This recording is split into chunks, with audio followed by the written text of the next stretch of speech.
شاہزیب خانزادہ کو کینیڈا میں دن میں تارے دکھانے والے شاہد بھٹی منظر عام پر آ گئے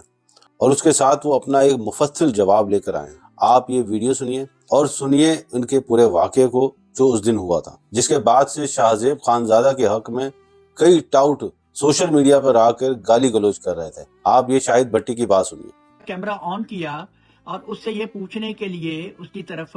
بڑھا کہ اس کو کس چیز نے مجبور کیا کہ وہ اس طرح کا اخلاق سے گرا ہوا پروگرام کرے، بجائے میری بات کا جواب دینے کے وہ بھاگنے لگا اور بیوی کے پیچھے جا کر چھپ گیا۔ میں نے اس کو کہا کہ میرے سامنے آ کر میرے سوالوں کا جواب دو، لیکن اس نے انکار کر دیا۔ میں نے اس کو کہا کہ ایک باپردہ عورت کے بارے میں جو گھٹیا اور ذلیل پروگرام تم نے کیا ہے اس کی کیا جسٹیفیکیشن ہے، لیکن جواب ندارت اور وہاں سے بھاگ گیا۔ میں اس کو یہ بھی کہہ سکتا تھا کہ تم میں اتنی اخلاقی جرت ہے کہ تم اپنی بیوی کے مینسٹریشن سائیکل کا تذکرہ سب کے سامنے کر سکو، لیکن میں نے اس کی بیوی کے احترام میں کچھ نہ کہا۔ اتنی سی بات پر پاکستان کے نام نہاد میڈیا نے طوفان بدتمیزی برپا کر دیا اور اخلاقی دیوالیہ پن کر رونے لگے۔ ان میں سے کسی کو پاکستان میں ہونے والی ہیومن رائٹس کی وائلیشن یاد نہ رہی اور ایسا ظاہر کرنے لگے کہ جیسے میں نے نعوذ باللہ کسی پیغمبر کی توہین کر دی۔ جہاں زیب سے اچھا تو منصور علی خان تھا جس نے یہ پروگرام کرنے سے انکار کر دیا۔ اس سے ظاہر ہوتا ہے کہ یہ پروگرام سوچا سمجھا منصوبہ تھا۔ اس کو کرنے سے بہتر تھا کہ جہاں زیب جیو نیوز سے ریزائن کر دیتا، لیکن پیسے کی ہوس نے اس کو اندھا کر دیا اور اپنے آقاؤں کی خوشنودگی میں لگ گیا۔ کروڑوں دلوں کے محبوب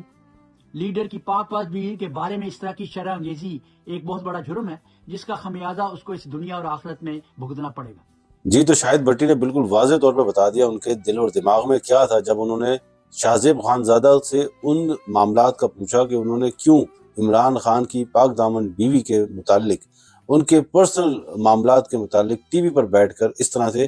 ہرزہ سرائی کی تھی، ان سے اس قسم کے سوالات اٹھائے گئے تھے جو کہ میں نہیں سمجھتا کہ کسی بھی چینل کو یا کسی بھی اینکر کو یہ زیب دیتا ہے۔ اور اس کے بعد سے پاکستان کے میڈیا میں ایک طوفان بدتمیزی مچائی گئی کہ جیسے عمران خان کی بیگم اور اس کی بہنیں تو خواتین ہیں نہیں،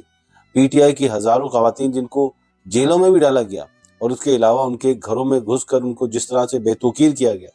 وہ خواتین نہیں تھی۔ جیسے ہی کسی اس سو کولڈ لبرل فاشسٹ لبرل کے ساتھ ایسا کوئی واقعہ پیش آیا جبکہ اس کی وائف کو بھی اس میں نہیں رگیدا گیا، اس کے بعد سے ایک طوفان بدتمیزی مچائی گئی ان منافقین کی طرف سے کہ جیسے کہ کسی خاتون کے ساتھ بہت بدسلوکی ہو گئی۔